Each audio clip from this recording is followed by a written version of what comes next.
यो सो आज का topic I think obvious है। एक सो मैंने एक पोल डाला था स्टेटस कि किस टॉपिक पे नेक्स्ट मैं बात करूं, और उसमें कंसिस्टेंटली लोगों ने एक टॉपिक के लिए वोट किया। वो ये था कि हम किसी चीज़ में खुद को इम्प्रूव कैसे करें, मोर स्पेसिफिकली हम किसी स्किल में खुद को इम्प्रूव कैसे करें। एंड काफ़ी लोग इसके बारे में जानना चाहते हैं, तो मैं आज इस पे वीडियो बनाऊंगा। एंड ये शायद लंबा हो, अगेन मैं इसको शॉर्ट करने की कोई कोशिश नहीं करूँगा, बट लेट्स सी। मेरे पास एक प्लान है, बट पता नहीं कितना टाइम लगेगा। सो सबसे पहले before I start talking about कि क्या करने से हेल्प होगा, लेट मी हाईलाइट कि क्या करने से कोई फ़ायदा नहीं होगा। So, what you must avoid when you are trying to get better at something is moralizing advice. Moralizing advice मतलब क्या? मतलब कोई advice जो informative नहीं है, but it can become a moral weapon on the recipient. तो for example, मैं नाम नहीं लूँगा, but generally लोग कहेंगे कि passion, determination, hard work, consistency, mentorship, strategy, बहुत सारी चीज़ें हैं ये सारे, and they are actually not wrong. But then अगर मैं किसी को जाके पूछता हूँ कि रेडार कैसे काम करता है, और फिर वो मुझे बोलते हैं radio detection and ranging full form बोल दिया उसने। Now that is not wrong, it's just useless. क्योंकि मुझे रेडार के बारे में जानना था, I wanted to know how it works, not what the full form is. So ये बजवर्ड्स यूजफुल है फॉर इंडेक्सिंग, मतलब ऑलरेडी तुम्हें पता है and you are trying to recollect, तब ठीक है ये वर्ड्स यूजफुल है। But for someone who wants to know, ये एडवाइस एक्चुअली यूजलेस है। And what is worse is, जब ये यूजलेस हो जाता है, it it becomes moral weapon, वो गिल्ट क्रिएट करता है। तो सिंपल एग्जांपल है, तुम किसी को बोलोगे कि बी पैशनेट और तुम अच्छे हो जाओगे उसमें, एंड देन वो रेस्पॉन्ड करता है कि बट मैं पैशन कैसे लाऊं, मुझे नहीं पता। And then immediately the whole conversation becomes a moral conversation कि तेरे पास पैशन नहीं है, डिसिप्लिन नहीं है, तेरे से कुछ नहीं हो सकता। So and and actually that's bad, because उससे गिल्ट क्रिएट होता है सामने वाले में। And this is going to be a recurring theme मेरे सारे वीडियोस में। ये एक रिकरिंग थीम होगा कि जब जब तुम्हें गिल्ट फील होता है, इट विल पैरालाइज यू। जब कोई गिल्टी फील करता है, they can not do great things, it will paralyse you. वो ओवर टाइम तुम्हें पता चल जाएगा why I am saying this, but it will be a recurring theme मेरे सारे वीडियोस में। So okay, useless advice is now out of the way. अभी हम गोल्स हाईलाइट करने के पहले नॉन गोल्स हाईलाइट करेंगे because when I state goals, it's possible कि तुम अज्यूम करोगे कि may be there is some attached goal, but non goals बता देता हूँ पहले। These things are not a goal. तो नॉन गोल ये है कि तुम किसी स्किल सेट में कितने अच्छे हो, that does not decide how good of a human you are. And simple reason है, and we are not trying to make you a good human. The reason is कि तुम कितने अच्छे ह्यूमन हो, that is a very subjective matter. मतलब 10 अलग लोगों के 10 अलग आंसर होंगे वेदर समवन इज गुड और नॉट। जबकि किसी स्किल सेट में तुम्हारी ability is a very objective and mathematical answer. It can be measured in percentiles कि तुम 99% लोगों से बेटर हो in some measurable metric. So when we are getting better at something, we are not becoming better people, and बहुत ज़्यादा subjective matter है। इसमें इसके डिटेल्स में जाने के लिए मे बी अलग वीडियो अप्रोप्रिएट होगा, but short answer is everyone is a good person. So that is a non goal. अभी हम गोल्स पे आते हैं। सो आई एम अज्यूमिंग कि तुमने कुछ आइडेंटिफाई किया है कि मुझे ये चीज़ में बेटर होना है, because this video is not going to tell you how to identify that. Maybe थोड़ा बताएगा, but not really. So I am assuming you know कि तुम्हें किस चीज़ में बेटर होना है। Maybe it's driving, maybe guitar, maybe तुम्हें लिफ्टिंग करना है, मे बी तुम फुटबॉल में बेटर होना चाहते हो, डजेंट मैटर। ये यूनिवर्सली एप्लीकेबल है। So so the goal is to get better at something which you have identified. And there are actually various ways to measure whether you have become good at something. And there is no correct answer as to which metric is the best. जैसे समझ लो किसी का गोल हो सकता है कि he wants to be better than 99% of the people in the whole world at doing something, and for some things it might be a very difficult thing. For example, 90% of the people in the world are driving. ठीक है, तो तुम्हें उनसे better होना है तो you have a lot of people, but let's say only 1% of the people in a world are playing some exotic instrument. तो तुम अगर बेसिक भी बजाना सीख जाओ, you are already better than 99% people in the world. So then you have to use a different metric. You want to be better than 99% people who already play that. And it depends on the situation कि क्या metric अच्छा है, क्या metric अच्छा नहीं है. It's up to you, तुम्हें कौन सा मेट्रिक लेना है. Some people have a metric कि I want to be as good और better than everyone around me, my friends, my social circle. And then there are some people who keep expanding their social circle ताकि उन्हें और ऐसे लोग मिले जिनसे वो compete कर सके. Those metrics are up to you. So I'm also not going to tell you कि कौन सा metric अच्छा है. अभी मतलब हम थोड़ा टाइम स्पेंड करेंगे कि उस पर कि how you can make those choices, but there is no correct answer. So generally अगर तुम देखो, there is a spectrum of approaches. एक साइड पे यह है कि you take one skill and you become the best at it. Hyperbole है वो, बेस्ट तो एक ही हो सकता है दुनिया में, but like you become very good at it, 99.999 percentile. और किसी एक स्किल में, लाइक सचिन तेंदुलकर ने क्रिकेट उठा लिया. Sachin Tendulkar doesn't practice singing. दूसरा स्पेक्ट्रम, दूसरा एंड ऑफ द स्पेक्ट्रम यह है कि तुम 5 चीज़ें पकड़ो और उनमें तुम जितना हो सके उतना अच्छा करो. And you are free to choose any end of the spectrum, it's completely fine. तुम बीच में भी कहीं रह सकते हो. मैं काइंड ऑफ डाइवर्सिटी वाले साइड पे ज़्यादा हूँ. मेरे कुछ फ्रेंड्स हैं जो थोड़े इस साइड है, but there is a guideline, 5 से ज़्यादा मत पकड़ो, अदरवाइज तुमसे कुछ नहीं होगा. At least simultaneously, like may be after 2 years तुम एक को ड्रॉप कर दो और फिर एक और ऐड कर लो, that's fine. But in a span of 2 years you should stick to max 5 चीज़ें, और जितना कम हो उतना तुम बेटर करोगे. But then you can have a preference of तुम्हें किस तरह से बढ़ना है. जनरली कोई एक स्किल को लेके अगर तुम इम्प्रूव करना चाहते हो, it will take around 2000 hours to become fairly good. Fairly good बहुत सब्जेक्टिव टर्म है, आई नो, बट मैं सब्जेक्टिव व्यू ही दे रहा हूँ यहाँ पे. सो 2000 hours इज़ रफली लाइक, तुम अगर दिन में 2 घंटे उसको प्रैक्टिस करते हो तो 3 साल लगेंगे. अगर तुम फुल टाइम जॉब कर रहे हो लाइक 40 hours अ वीक तो तुम्हें 1 साल लगेगा. तो that is 2000 hours. And 10,000 hours के अप्रॉक्सीमेटली अराउंड तुम मतलब एक्सपर्ट बन जाओगे इसमें. So these are like metrics जिससे तुम खुद को इवेल्युएट कर सकते हो. So now I am coming to the actual topics. और मैं प्रोफेशनल लाइफ कोच नहीं हूँ, but then professional life coach is scammer hai, so never mind. So now I'm coming to the main topics, and ये topics actually तुम्हें ये बताएंगे कि how to improve the amount of output you get out of your time. मतलब अभी जो मैंने 2000 घंटे बोला, not everyone is going to get the same output from 2000 hours, right? कुछ लोग गिफ्टेड होते हैं, कुछ लोग गिफ्टेड नहीं है, हम उसके बारे में बात करेंगे. But ultimately it boils down कि तुम्हें 1 घंटे में कितना आउटपुट मिल रहा है. एंड अगर तुम उसको बढ़ा सकते हो, then that's how you get better. That's how you get better at getting better. तो 2 ब्रॉड टॉपिक्स हैं, let's try to cover both of them. So पहले वाले का नाम है BF स्पेक्ट्रम. बहुत इंपॉर्टेंट टॉपिक है, बहुत इंपॉर्टेंट टॉपिक है. मतलब तुम दुनिया की हर चीज़ भूल जाओ, बट ये याद रखो, BF का फुल फॉर्म है boredom frustration. So there is a spectrum between boredom and frustration, and sometimes you feel bored, sometimes you feel frustrated, depends on what you are doing and what is happening to you and all those things.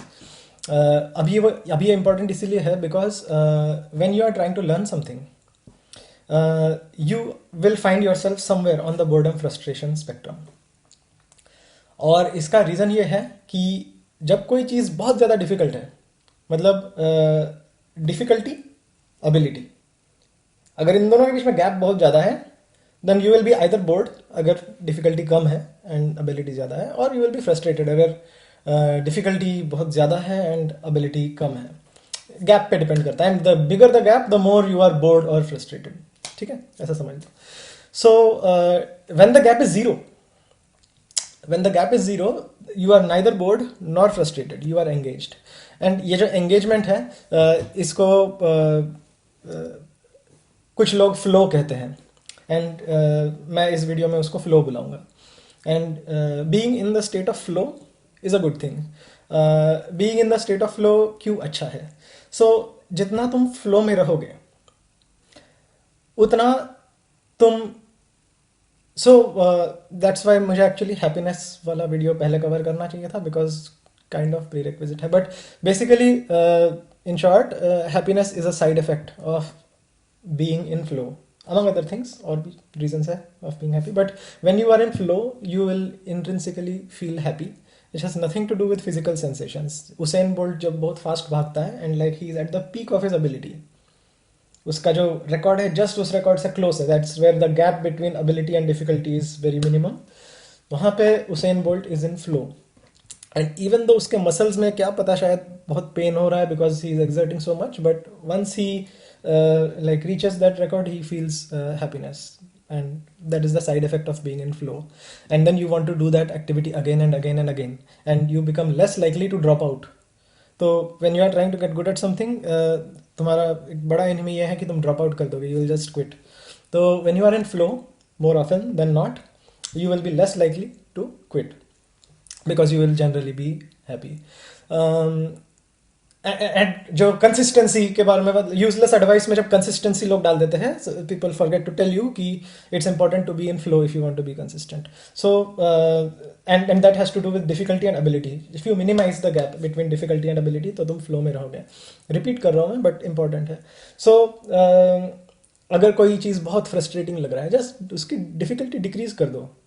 Ability तो तुम instantly change नहीं कर सकते because the video is about that, ability increase करनी है. But difficulty तुम task की change कर सकते हो. लेट्स से तुम कुछ प्रैक्टिस कर रहे हो, कोई चैलेंज लिया है तुमने, मे बी कोई वेट लिफ्ट कर रहे हो या कुछ पेंटिंग प्रैक्टिस कर रहे हो या वट एवर, तो डिफिकल्टी कम कर दो टास्क की, just do something less difficult.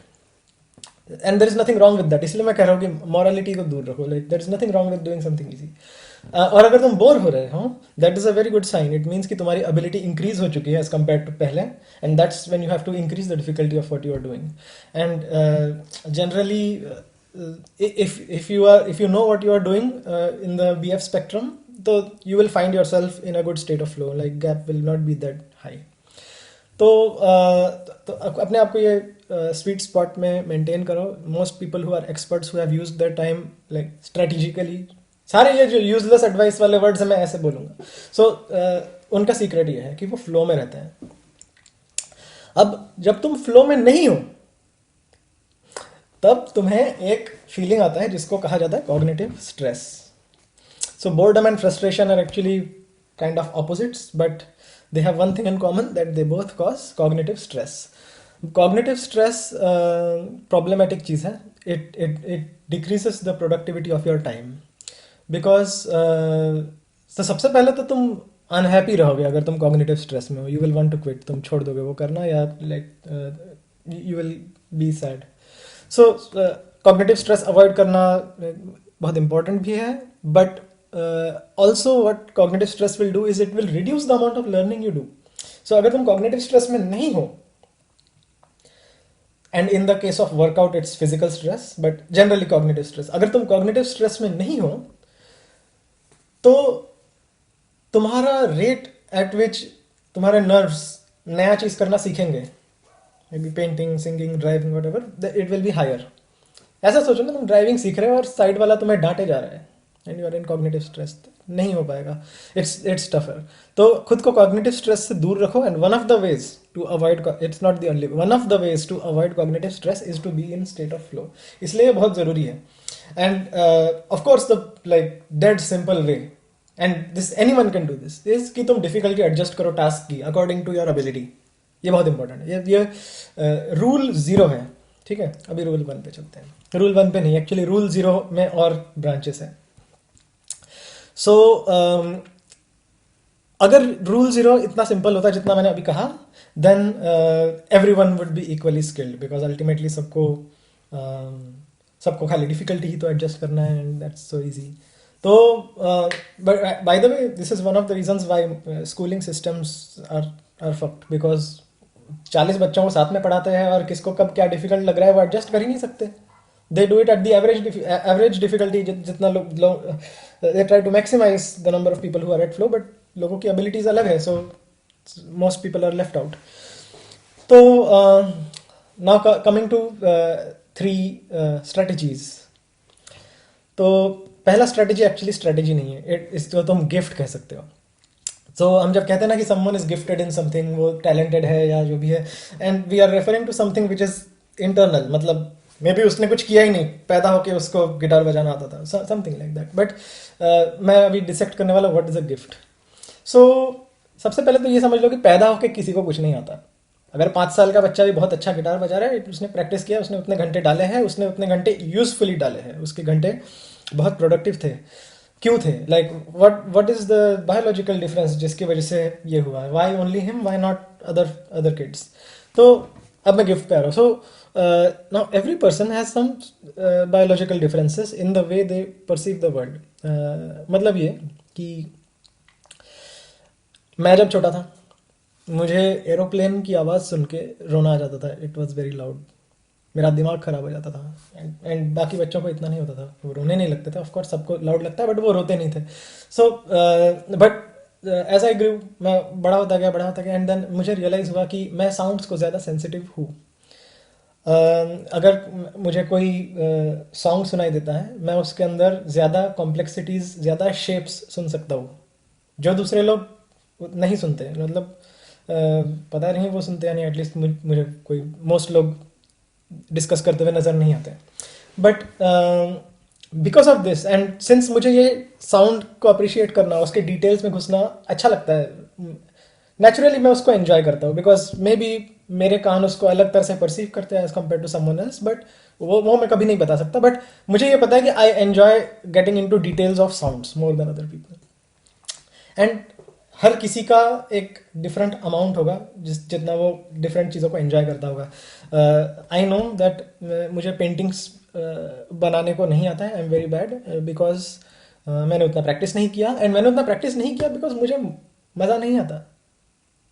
मुझे बिल्कुल मज़ा नहीं आता। लाइक कोई लाइन कैसे कर्व हो रहा है, कितना कहाँ कर्व हो रहा है, वो घूरते रहने में मुझे बिल्कुल मज़ा नहीं आता जितना मुझे किसी सॉन्ग के डिटेल्स में घुसने में आता है।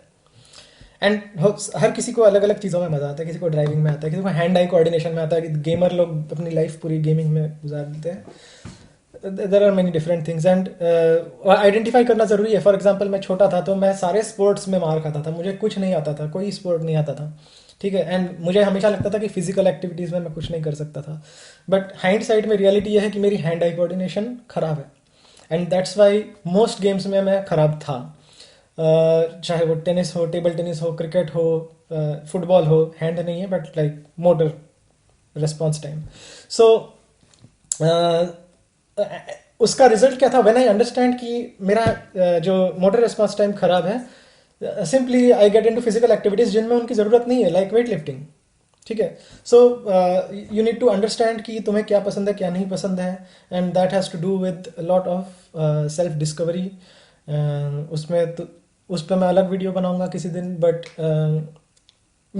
व्हेन यू सी कि किसी के पास गिफ्ट है, इट सिंपली मीन्स कि सर्टन थिंग्स करने में उसे ज़्यादा मज़ा आता है, because every one has a different nervous system. But what this does is, gift का एक्चुअल इफेक्ट क्या है? गिफ्ट होने का मतलब ये नहीं है कि वो 10 घंटे बैठेगा, तुम 10 घंटे बैठोगे तो वो ऑटोमेटिकली ज़्यादा सीखेगा। No. So this ties back to the BF spectrum. So when you have a gift for something, तो जब BF स्पेक्ट्रम पे तुम जब हो, and there is a gap between difficulty and ability, इसको मैं DA गैप बोलूंगा। So what a gift does is it increases your tolerance for DA gap. मतलब कि लेट्स से किसी के पास गिफ्ट है, व्हाट दैट मीन्स इज, अगर तुम उसे उसकी एबिलिटी के बाहर 20% हायर डिफिकल्टी का चैलेंज दो, he will be more receptive to that challenge. अगर तुम इसे -20% तक की ईजियर चीज़ें दो, he will be more receptive to the amount of boredom. जबकि अगर तुम्हारे पास गिफ्ट नहीं है, and like maybe your nervous system is not sensitive to paintings और वट एवर, तो तुम्हारा जो वो टॉलरेंस है, it will be much lower. So you will have to spend more time between +-2% of your abilities, जबकि gift वाला बंदा +-20% में टाइम स्पेंड कर सकता है। And what that does is कि that person is more likely to enjoy what he is doing, and that's why he is more likely to practice more than you. So having a gift does not override practice.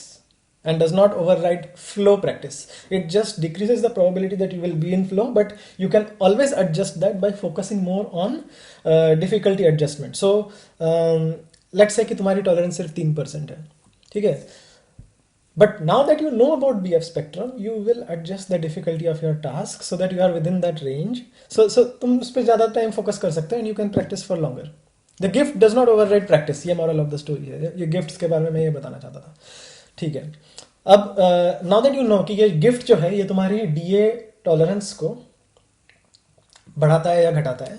जिसके पास gift है उसकी DA gap tolerance high है, जिसके पास नहीं है उसकी DA gap tolerance low है.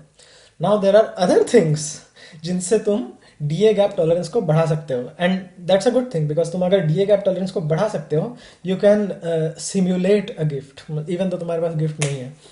So the first and most effective way to, maybe not most effective, maybe not, 3 ways है वैसे तो anyway no need to rank, मैं सारे बता देता. So one of the methods in no order of strength is to get paid.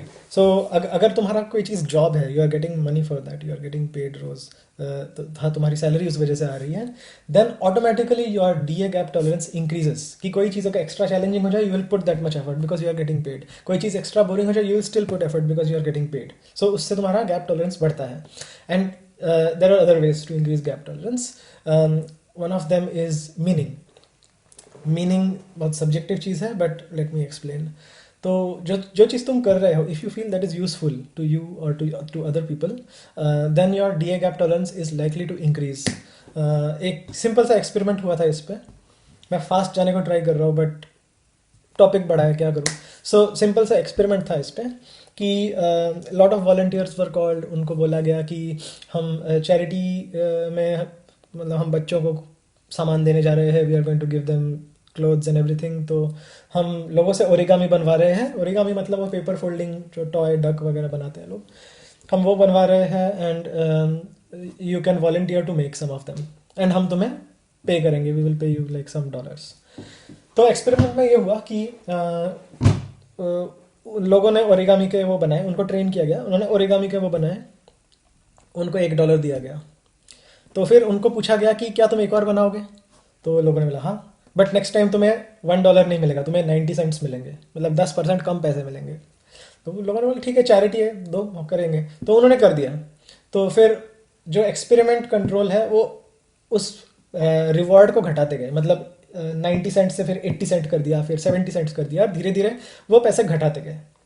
And they wanted to measure कि कितने price पे जाके पीपल विल से नहीं बहुत हो गया, मैं जा रहा हूँ, इनफ. It doesn't mean कि they're a bad person, but like bore हो गया, whatever, boredom. So their DA tolerance just went away. It became too easy and too boring for them. So they measured कि कितने point पे लोग give up करके चले गए कि हो गया, बहुत हो गया, ले लो. And it was somewhere around like 6 or 10 cents. मुझे exact numbers याद नहीं. Now the next thing that they did is उन्होंने एक और ग्रुप को बुलाया और उनके साथ भी ये सेम एक्सपेरिमेंट किया, एक्सेप्ट उनको ये नहीं बताया कि हम चैरिटी में बच्चों को दे रहे हैं. उन्हें सिर्फ ये बताया कि तुम ओरिगामी बनाओ, हम तुम्हें पैसे देंगे. एंड जैसे ही किसी ने ओरिगामी बनाया, जो इंटरव्यूअर है उसने ओरिगामी लिया और उसने वो पेपर को खोला, फाड़ दिया, डस्टबिन में फेंक दिया, every time after every single origami. और जैसे ही उसने फेंक दिया, बोला एक और बनाओ, मैं तुम्हें 90 सेंट्स दूंगा. फिर उसने वापस फाड़ के फेंक दिया, एक और बनाओ, मैं तुम्हें 80 सेंट्स दूंगा. एंड वो घटा देगा. And this time people give up much more quickly at around 60 और 50 सेंट्स. अगेन मुझे नंबर याद नहीं. मॉरल ऑफ द स्टोरी ये है कि जब लोगों को लग रहा था कि उनका काम यूजफुल है, उनका काम कहीं जाके किसी को फायदा देगा या कुछ होगा उससे, they were willing to do more work despite it getting boring, despite diminishing rewards. जबकि उन्हें जब वो काम यूजलेस लगा तो उन्होंने वो करना बंद कर दिया. तो तुम देखोगे जो बहुत सारे लाइक अच्छे म्यूजिशियंस हैं, दे फील कि उनके म्यूज़िक से किसी को कुछ पॉजिटिव इफेक्ट होता है. या जो डॉक्टर्स है वो बहुत डिफिकल्ट काम करते हैं बिकॉज उन्हें पता है कि उनके काम से किसी का लाइफ सेव हो रहा है. तो वो 10 साल कॉलेज में स्पेंड करते हैं, पोस्ट ग्रेजुएट करते हैं. सो पॉइंट ये है कि when you have more meaning in your work, तुम्हारा डीए गैप टॉलरेंस इंक्रीज होगा. So if you can either find something which is meaningful और you can find some ways to make it meaningful और justify its meaning. तो तुम्हारा DA gap tolerance increase होगा and तुम अपना time ज़्यादा better तरीके से यूज़ कर पाओगे. तो तीसरा तरीका ये है, लेट्स से तुम पेड भी नहीं हो उस चीज़ के लिए, मतलब तुम्हें पैसे भी नहीं मिल रहे और तुम मीनिंग भी नहीं ला पाए, ठीक है.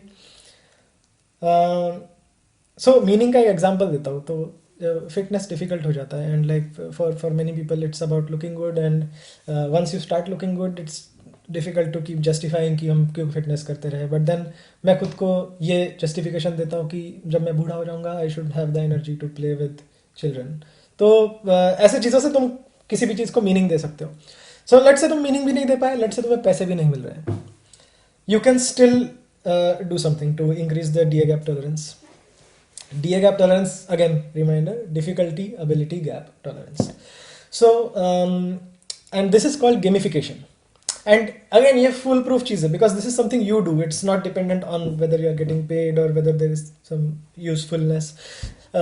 Gamification का मतलब ये है कि तुम उस टास्क को गेम बना दो.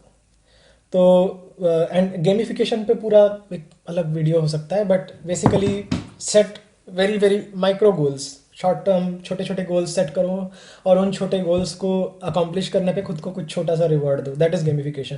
There are many ways to do it. मैंने अपने डाइट को गेमिफाई किया बिकॉज फ्रेंकली मैं डाइट को ना तो मीनिंग दे पाता हूँ, ना ही डाइट में मुझे कोई पैसे देता है डाइट करने के लिए. सो मैंने मेरे डाइट को गेमिफाई कर दिया. मैंने एक एक्सेल शीट बनाया है और हर रोज़ मैं एक सर्टन अमाउंट ऑफ कैलोरीज खाता हूँ और जितना मैं उससे क्लोज हूँ, जब मैं बहुत ज़्यादा क्लोज हूँ तो मैं आइसक्रीम खाता हूँ. एंड मैंने वो नंबर को ऐसा एडजस्ट किया कि आइसक्रीम खाने के बाद मैं सही अमाउंट ऑफ कैलोरीज खा रहा हूँ. So there are many ways to gamify and creativity is the limit. So ये गेमिफिकेशन से तुम्हारा जो है DA गैप टॉलरेंस इंक्रीज होगा. सो अभी तक मैंने जो बताया उसका मॉरल यही है कि you have to be in flow. उससे कॉग्निटिव स्ट्रेस कम होगा. The way to be in flow is primarily to adjust the difficulty of your task and the way to increase the tolerance within which you can adjust the difficulty is पहला कि you should maybe you picked something जिसमें तुम्हारा gift हो. you are like very keen and interested in that thing. जैसे मेरे लिए science था, मेरे लिए म्यूजिक था, जो भी है.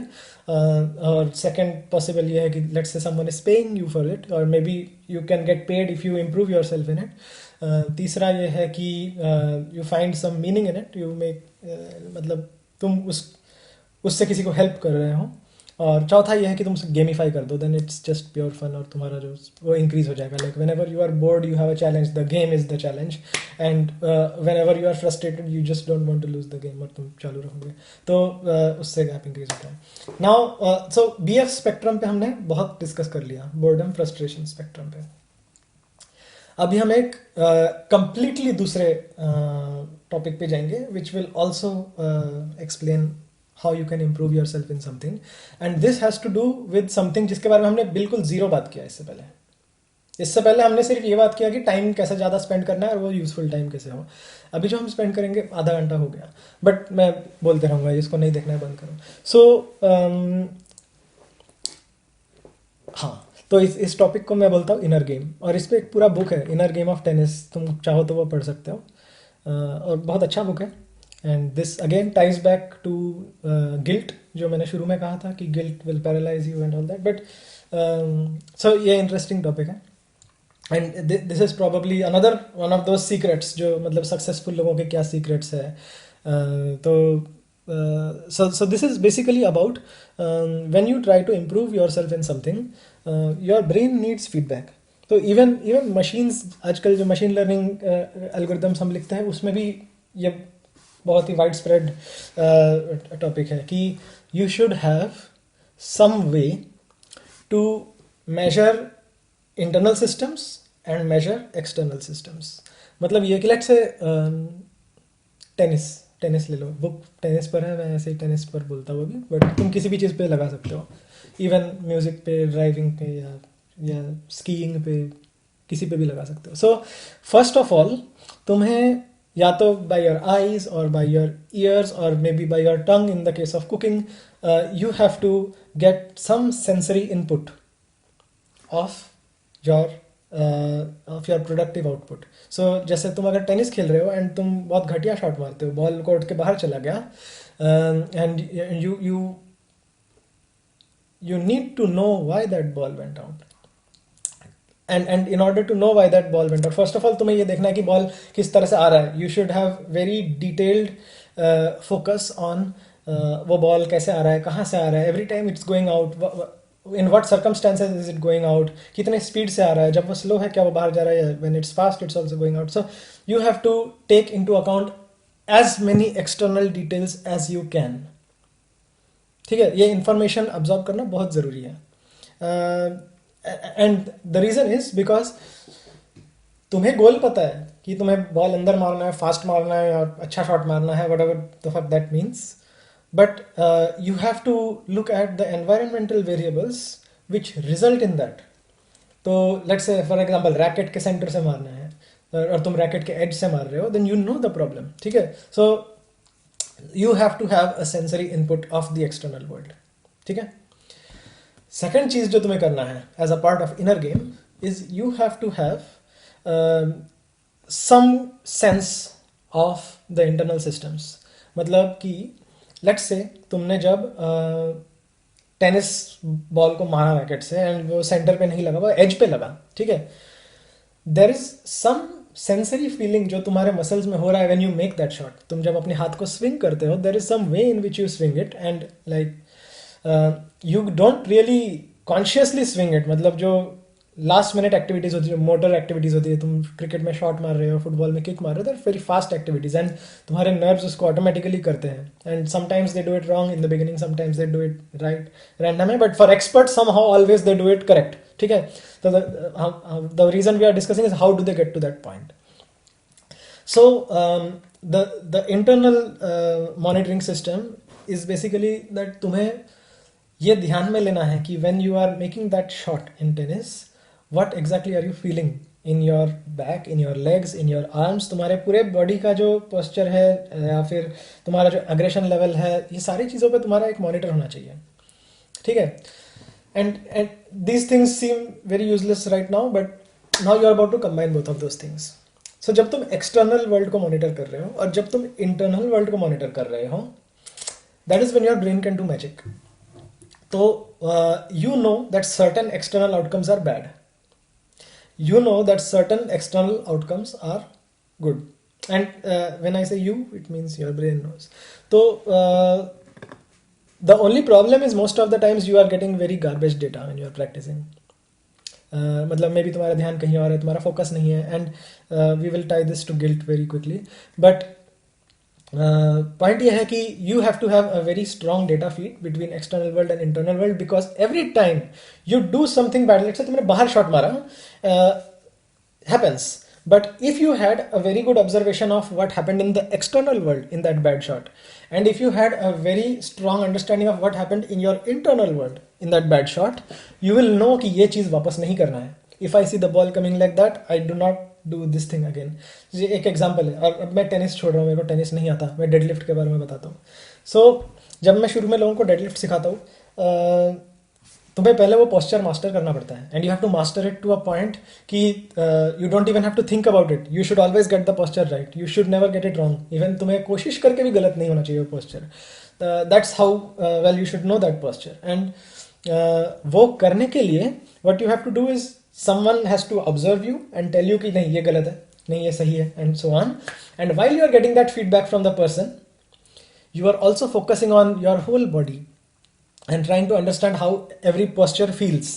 And what happens over time is you learn कि okay, जब इसने करेक्ट बोला था तब मेरा body, so you are not looking at it, तुम अपने नर्वस सिस्टम को फील कर सकते हो. You can actually feel your posture if you focus hard enough.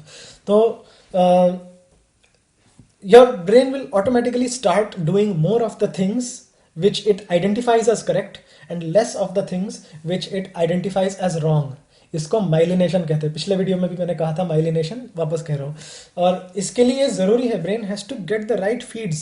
अगर तुम्हें ब्लरी डेटा आ रहा है कि यू डोंट नो एग्जैक्टली कि ये सही है या गलत है, because you did not focus on how the ball was coming to you, और someone did not tell you posture सही है या गलत है, और you did not focus on तुम्हारे इंटरनल सिस्टम्स क्या कर रहे हैं, your brain cannot myelinate, because brain को पता ही नहीं है उतने क्लैरिटी के साथ कि तुम कर क्या रहे हो और उससे हो क्या रहा है. So it's very important to have a strong inner game. In order to have a strong inner game, you have to have good external monitoring and good internal monitoring of whatever you are doing. चाहे वो driving हो, तुम्हारे पैर में क्या feeling आ रही है. Driving most लोगों को आता है, तो मे बी तुम रिलेट करो. तो तुम्हारे पैर में क्या फीलिंग आ रही है जब तुम एक्सीलरेटर दबा रहे हो, क्लच छोड़ने के टाइम कितना स्लोली छोड़ना है, एंड फास्ट छोड़ा तो क्या होता है. ये सारी चीज़ें तुम नोट कर रहे हो, and the more focused you are on the details, the faster you will learn. तो तुम्हें ये दो सिस्टम्स पे ध्यान देना है, internal and external. But all this until now sounds very obvious. मैं क्यों बता रहा हूँ ये. So now there is a guilt system that we have built into society, and it's not an Indian thing. हर जगह ये है कि अगर तुम कोई चीज़ अच्छा ना करो, you feel bad. There are reasons for this, some are good reasons, some are bad reasons, but people feel guilt. जब से तुम छोटे बच्चे हो एंड लाइक तुम क्लास में फर्स्ट नहीं आए, तुम फिफ्थ आए, तो पेरेंट्स ने पूछा फर्स्ट क्यों नहीं आए, एंड हमें बुरा लगता है. एंड अगर फर्स्ट आए तो हमें बहुत अच्छा लगता है. So basically any kind of feedback we get, and by the way जो एक्सटर्नल मॉनिटरिंग है that is feedback. It might not be feedback from a person, जैसे कोई डेडलिफ्ट का पोज के बारे में मुझे बता रहा है. It might actually be non living things जिनको तुम ऑब्जर्व करके फीडबैक ले रहे हो. बट पॉइंट ये है कि if your feedback has an emotional response, that is a problem. Emotional response, it could be good, it could be bad. ठीक है, तो लेट्स से तुम गंदा शॉट मारते हो and then you are constantly hating your self. तुम खुद को गाली दे रहे हो कि कितने दिन से मैं ट्राई कर रहा हूँ, हो नहीं रहा, एंड तुम्हें एक गिल्ट फील होने लगता है. एंड जब तुम्हें वो गिल्ट फील होने लगेगा, and guilt uses up cognitive resources, तुम्हारे ब्रेन को यूज करता है guilt. And when it does that, your brain is not able to focus on external details nor able to focus on internal details. तो सब कुछ blurry हो जाता है. So cognitive resources are limited. ठीक है, तुम्हारे पास एक brain है. So when you have emotional responses, whether they are good or bad, good में भी मतलब ज़्यादा खुश होकर लोग arrogant हो जाते हैं. ठीक है, so if you feel any kind of emotional response to feedback, it is going to make you less productive in learning. तुम्हारा माइलिनेशन स्लो हो जाएगा, तुम्हारा ये क्या बोलते हैं, रिटेंशन, जैसे तुम मेमोरी बेस्ड काम कर रहे हो या फिर कोई कॉग्निटिव काम कर रहे हो, लाइक मैथ सीख रहे हो, योर रिटेंशन विल डिक्रीज. तो मॉरल ये है कि you have to be stoic. ये वर्ड को गूगल करना, STOIC, स्टोइक. तो स्टोइक का मतलब ये है कि feedback should not evoke an emotional response in you. चाहे कोई कितना, लेट्स से तुमने गंदा शॉट मारा और लोग हंसने लग गए, नेचुरली लोगों को बुरा लगेगा, सबको बुरा लगता है. And but that is a problem. And इसलिए मैं हमेशा बोलता हूँ कि guilt is always going to paralyse you. तो and you will also see lots of useless advice telling you कि failure is the path to success, embrace failure. उसका reason ये है कि if you don't do those things, if you do not normalise failure, if you do not glorify failure, glorify करने की किसी जो चीज़ को ज़रूरत नहीं है, but like you have to normalise failure, otherwise तुम गिल्ट फील करोगे. एंड इनएविटेबली तुम्हें शुरू में होगा failure, you will fail a few times, you will fail many times. So one thing you will find in experts is that वो किसी भी चीज़ को करते वक्त फीडबैक को इमोशनल रिस्पॉन्स नहीं देते. इसका मतलब ये नहीं है कि कोई तुम्हें गाली दे रहा है तो तुम इमोशनल कुछ फील मत करो. Feedback, good feedback also has its criteria, जिसके बारे में मैं अभी बात नहीं करूँगा. But you have to focus on internal systems and external systems while trying to learn anything. Maths में भी you can come up with what is an external system here and what is the internal system. Like integral जब हम सीखते थे, कोई method लगाने पे नहीं काम करता, कोई मेथड लगाने पे काम करता है, and then eventually you get a feel of कि कैसा प्रॉब्लम आया तो क्या करना है. So guilt you have to avoid, arrogance you have to avoid. दोनों अपोजिट साइड्स में है. अगर तुम बहुत अच्छा करते हो तो एरोगेंस फील होता है. And the thing with arrogance is at least there is a good side effect कि you will not quit. But जब तुम गिल्ट वाले ट्रैप में फंसते हो, you will even quit in a few days. So ये गिल्ट और एरोगेंस को तुम्हें पूरी तरह से अवॉइड करना. You have to be stoic when it comes to feedback. And तुम्हारा पूरा का पूरा फोकस होना चाहिए ऑन एक्सटर्नल रियलिटी और उसको ऑब्जर्व करना, और जो तुम्हारा इंटरनल रियलिटी है, which is how you are responding to that external reality. You have to observe that response.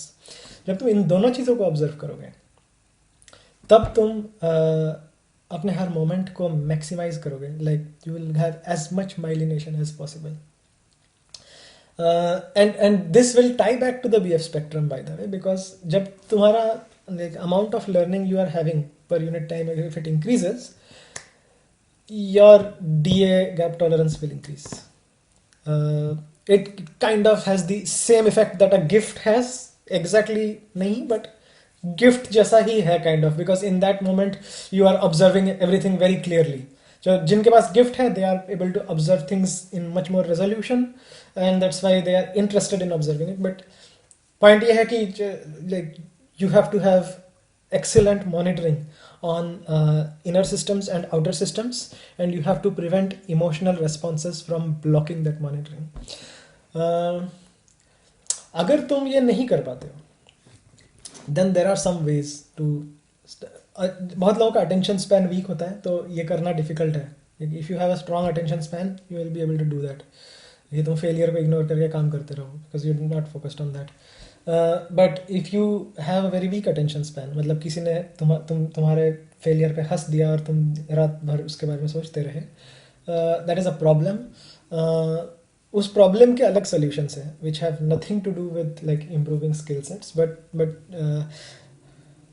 Cliché solution है मेडिटेशन. बट मैं मेडिटेशन कहना नहीं चाहता, बिकॉज लोग मेडिटेशन के नाम बहुत हज़ार यूजलेस चीज़ें करते हैं. So what you can do is practice focusing on your breath. मतलब अगर ये तुम्हारा प्रॉब्लम है, तो मोस्ट लोगों को ये प्रॉब्लम नहीं है, बट अगर तुम्हें ये प्रॉब्लम है तो सुबह उठ के, पहले तो सुबह उठोगे, लेट नहीं उठने का, तो सुबह उठ के कीप 15 मिनट्स, और वो 15 मिनट्स के लिए, अब ये चैलेंज है तुम्हारा 15 मिनट्स के लिए हर ब्रेथ पे फोकस करो, हर ब्रेथ पे. So you might have noticed कि अगर तुम अपने ब्रेथ पे फोकस करते हो तो ब्रीदिंग बिकम्स मैनुअल, और अगर तुम ब्रेथ को इग्नोर करो, ब्रीदिंग बिकम्स ऑटोमेटिक. मतलब अभी तक तुम अपने ब्रीदिंग के बारे में नहीं सोच रहे थे, तो वो ऑटोमेटिकली हो रहा था, बट अब मैं तुम्हें सोचने बोलूँगा तो तुम वो मैन्युअली करोगे. And that's a very interesting thing. It's one of the most interesting things about our nervous system. But point ये है कि go in to that manual mode in the morning, और फिर 15 मिनट तक उस मैनुअल मोड में रहो. That is a very challenging thing. हो सकता है तुम उसमें भी फेल करो, but nobody is watching, so nobody will laugh. But you have to try staying in that state for 15 minutes. पहले होगा 1 मिनट के लिए, होगा फिर 2 मिनट के लिए, होगा 3 मिनट के लिए. जिस दिन तुम 15 मिनट तक पहुंच जाओगे ना, दैट इज़ मेडिटेशन. जब बाकी टट्टी लोग बोलते दैट इज़ नॉट मेडिटेशन. सो तुम 15 मिनट तक पहुंचो, और फिर उसको रेगुलरली करो, और तो तुम्हारा अटेंशन स्पैन इंक्रीज होगा उससे. जब तुम्हारा अटेंशन स्पैन इंक्रीज होगा, तब तुम जाके अपना इनर गेम बढ़ा पाओगे. ठीक है, तो इनर गेम बढ़ाने के लिए लाइक वर्केबल तरीके मुझे ये पता है. हो सकता है इंटरनेट पे और मिले. आई डोंट नो कि कितने लोग इस चीज़ को इनर गेम बुलाते हैं. हो सकता है कि वो बुक पॉपुलर हो और सब लोग बुलाते हो. तो मेरे पास इतना ही इन्फॉर्मेशन था. But so let's again rank these concepts. सबसे पहले BF स्पेक्ट्रम को समझो, फिर खुद को BF स्पेक्ट्रम के ज़ीरो गैप वाले पोजीशन पे लाओ, जहाँ पे DA गैप ज़ीरो है, डिफ़िकल्टी एबिलिटी का गैप ज़ीरो है. And over time keep trying to increase your DA gap tolerance by choosing things जिनमें तुम्हारा गिफ्ट है, choosing activities जिनमें तुम्हारा गिफ्ट है, या फिर choosing something where you are getting paid, or gamifying the activity, or finding something which is meaningful, or trying to derive meaning for something that you are already doing. ये सारे तरीके हैं gap को बढ़ाने के. And then हम आते हैं इनर गेम पे. इनर गेम में you have to have strong monitoring of external systems, observing the world, and like so गाड़ी के एग्जाम्पल में like observing like when you are crashing into something, when you are close to something, and then observing internal systems, how softly you are releasing the clutch, तुम steering को कितना घुमा रहे हो, those things.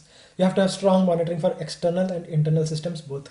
दोनों को combine करना है, फिर ब्रेन ऑटोमेटिकली सीखेगा. You don't have to tell the brain की लर्न कर बहुत छोटी, ये नहीं करना पड़ेगा, वो अपने आप सीखेगा. सो that, and you have to avoid the emotional responses that you get when you receive feedback. It doesn't have to be a person. हो सकता है कि कोई नहीं भी तुम्हें देख रहा है तो भी तुम्हें बुरा लगे when you fail. So you have to avoid those emotional responses. The way to avoid those emotional responses is to practice focusing on your breath.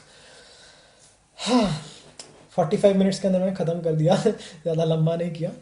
So चलो बाय.